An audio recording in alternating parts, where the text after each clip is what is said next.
Bruce Feldman of Fox Sports joining us here on the Rich Eisen Show. How are you, Bruce? I'm doing okay, Rich. Pretty crazy couple of weeks. Can you explain to me what Baylor's Board of Regents have done?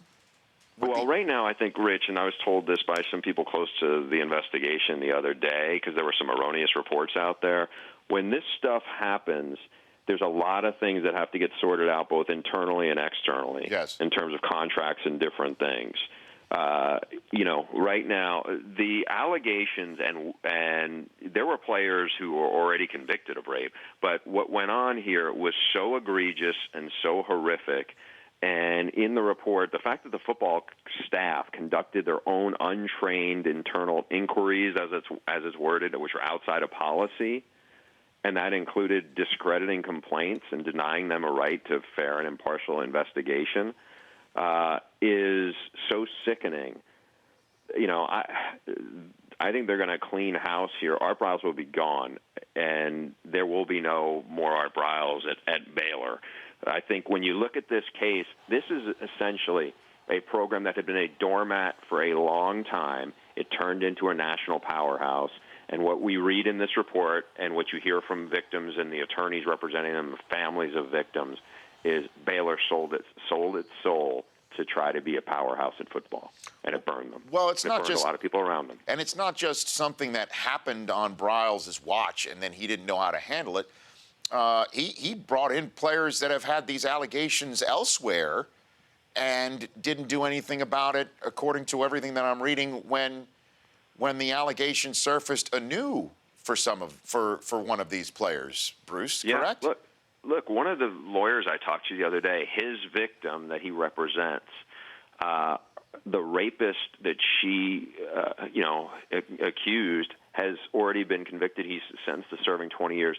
She was at least the fifth woman who accused that player of rape. And so, the stance they took when I spoke to them is, if Art Briles or somebody else in some position of authority acted other than letting this guy keep playing or remain a member of the program, maybe there wouldn't be 5 victims. Maybe there would have only been one. And I think that when you look at this about how this has been handled, I talked to a family member of one of the victims about 20 minutes after I got word that he was getting fired. And that person said, I really was starting to worry that he was going to get off, that he was going to just be able to keep on coaching. And it's sickening that people think because you win enough football games, you can get away with anything and looking the other way. And in the case of this, there was just too much damning evidence. And Art Briles, it cost him his career, and it cost a lot of other people a lot of hardship and it ruined a lot of lives. So for folks who aren't very familiar with this, about all this, why now? If these allegations have been out there and Art Briles was coaching Baylor all last year, with this having already happened, why now on the Thursday before Memorial Day in 2016, Bruce? Well, here are a couple of things that happened. Way back in September, one of those kind of cases you're talking about where they took a quote-unquote bad character guy who had been dismissed from Boise. He came to Baylor. He raped a Baylor female soccer player, and he was convicted. And after he was convicted, Baylor hired Pepper Hamilton, who's an outside law firm from Philadelphia, to basically investigate everything that had gone on there of sexual violence cases involving Baylor football players. And after whatever it is, 9 months, they completed the report about 10 days ago, and then all of a sudden the process started up. Now, one of the things I did think was interesting is, like I said, there were some erroneous reports a couple of days ago that Ken Starr, the president, yes, that Ken Starr, was going to get fired, but he was going to be the fall guy and Briles was going to be safe.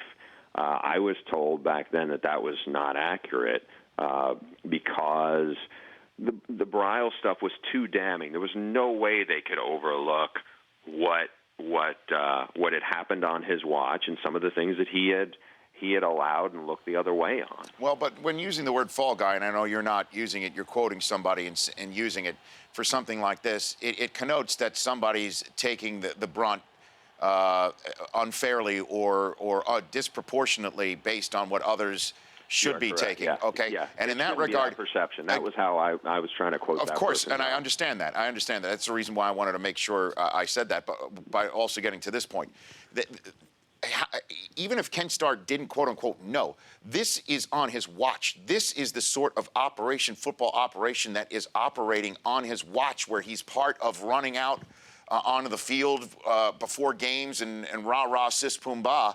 How in the world does he still have a gig if the coach is out? Bruce? Yeah, I mean, they've kind of reassigned him. He shouldn't, because he was the big cheerleader. Remember, all this stuff doesn't happen in a vacuum. This case that I referenced, that triggered them hiring the outside law firm back in September, there were other incidences that happened there. If you're so out of touch that you are not following that, you're rah-rah and running, trying to lead the team out on the field and being their biggest cheerleader, that doesn't pass the smell test at all. I mean, Baylor needs to clean house. Any remnants of Ken Starr transitioning to the role of chancellor, I mean, that's an embarrassment then. I mean, if nothing else, I mean, the AD was put on probation or some kind of, verbiage on that. I think while they're waiting to, dot I's and cross T's, I mean, they gotta clean the whole mess up. I mean, this is too nasty of a scandal. And I'm sorry for the Baylor fans who cringed at the word "it's scandal," but the crimes here are so heinous that it couldn't exist this way. Too many people's lives were affected by it. Bruce Feldman, Fox Sports, joining me here, and now for the biggest question of all: how prevalent is this? How is Baylor an outlier in your estimation, or how prevalent is the issue of sexual assault on campus and football or sports, just in general? I don't want to just peg football, sports. How prevalent is it? Well, I think you have to start with this. I think it is a complicated issue. It is prevalent but the thing that made Baylor different, and when you talk to coaches and different people around the country, is the players in Baylor who were accused of things, they stayed with the team. Some of them kept playing. Tennessee is part of a Title IX lawsuit now. Their players, when they were accused of something, were removed from the team. I mean, that's one of the differences here. That's a significant difference. In the case of Baylor, these coaches were found to be doing these investigations, quote unquote. I mean, that's what made it different. And that's why Starr should be out on his behind. No question. The coaches are the ones doing this? I would tell you this, and this is, having covered college football for 20 years. Is there cheating and recruiting and extra benefit stuff that is widespread in college football? Yes. I mean, it is prevalent. Everybody knows it. Now, do some cheat a lot more than others? Yes. It's hard for the NCAA. NCAA is so undermanned, they're not going to get at a lot of that stuff, if any of it. There's a lot of finger pointing, a lot of innuendo. That is widespread. This case, this kind of thing where there are rapists and sexual, predators on a college football team where coaches knowingly look the other way, I don't think that, I think this was an outlier. And the people I talked to said, about 3 or 4 years ago when the Sandusky-Penn State case blew up, it forced a lot of administrators to look at the protocol and how things happen, and just basically how people have to do their due diligence and can't look the other way.